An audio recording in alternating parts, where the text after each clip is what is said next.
Hello, everyone, and thank you for taking the time to listen in. I am Maipelo, and this is a warm-hearted welcome to a segment under Toela and I's collaboration titled Creative Connect, under which we will be helping creatives connect with each other, as well as connect with their inner sparks for a more meaningful and productive community in Botswana.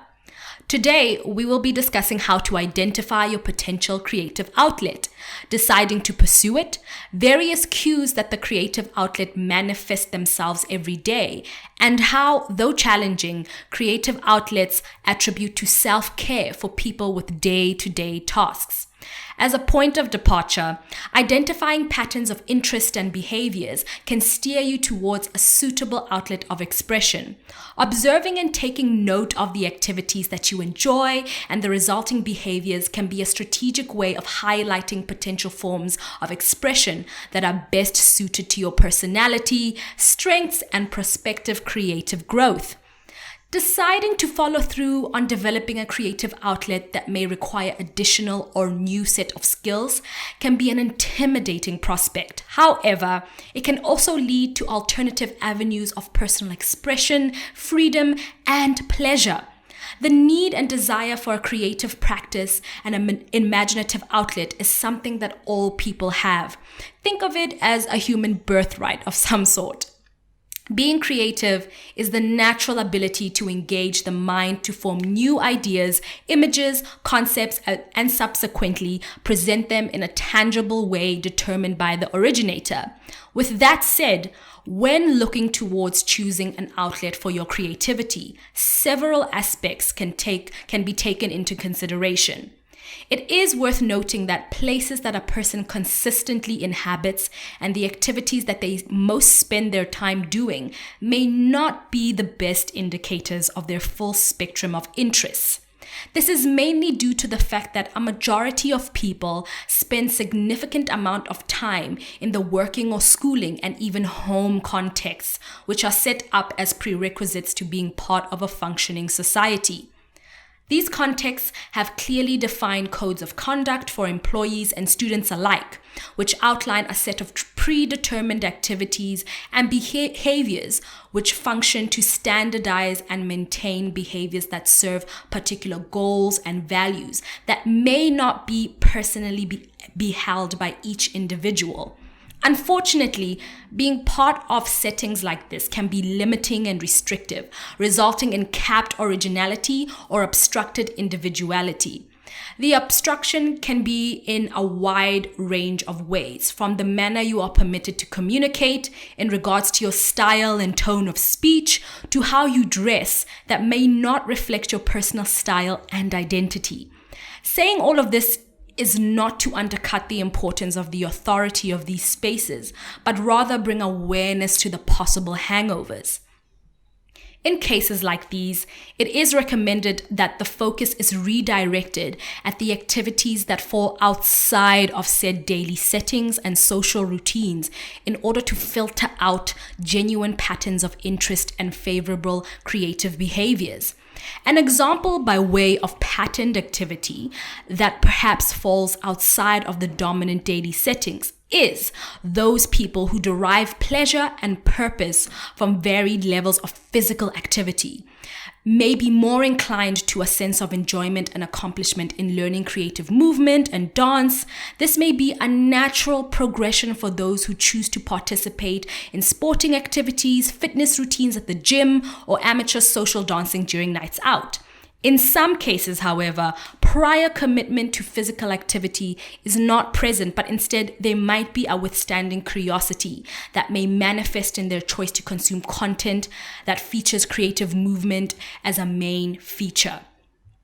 On the other hand, there are those who wish to explore an expressive outlet that is distinct from their withstanding curiosity or direct or not directly aligned with their non-creative day-to-day lifestyles. In this case, it is about looking beyond your immediate scope of curiosity actively looking for intellectual, emotional, and sensory stimulation. This does not have to be an exhaustive task. Rather, you can utilize what is at your fingertips. For example, we spend a substantial time on our mobile phones looking through social media and other online sites. In addition to your favorite pages, news, and blog sites, you can integrate other sources of information and entertainment, because in order to do something new, one requires new information to trickle in.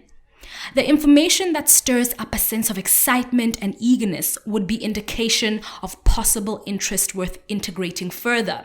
For example, someone with no prior exposure to the possibility of photography as a personal creative outlet may be persuaded to consider photography if they became aware of not only the driving motivations behind the procedures and choices, but also became aware of the availability and accessibility of the form.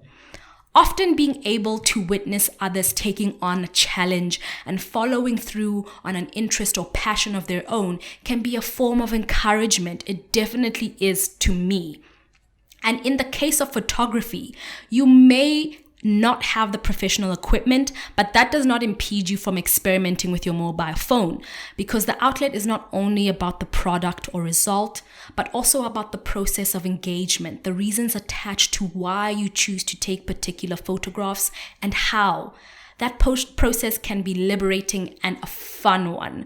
Granted, it can also be a challenge and involve a level of discomfort or second guessing, but that is natural and it is worth the outcome.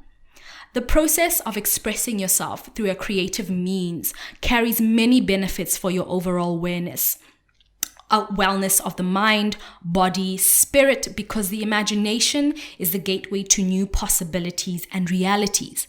In the words of French philosopher René Descartes, "I think, therefore I am," would be a great way to underscore the power of the imagination and the mind. Often, the choices in messages, imagery, and subject matter for your art or craft are of an internal nature, which requires you to be aware and conscious of your thoughts, opinions, and outlook. By choosing to develop an expressive outlet, the time spent on reflection and concentration on forming these messages can be a form of meditation, which does wonders for the mind and the spirit. In addition, learning a new skill and craft is usually accompanied by a great sense of accomplishment, which in turn strengthens the confidence in your abilities to plan and execute a given vision and objectives. Whatever the motivators and outcomes are for your interest in developing a creative outlet, remember to enjoy the journey. Aside from being a productive meditative plug, an expressive outlet can be a source of escape from the stresses and anxieties and monotonous patterns that culminate throughout your day or week.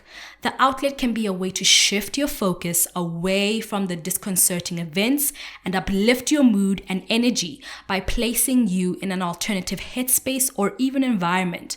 This could form part of your self-care regimen. As we head towards the end of this discussion, I just want to re-emphasize that identifying an interest is a self-motivated process and can be extremely self-gratifying when done with genuine self-awareness and self-appreciation.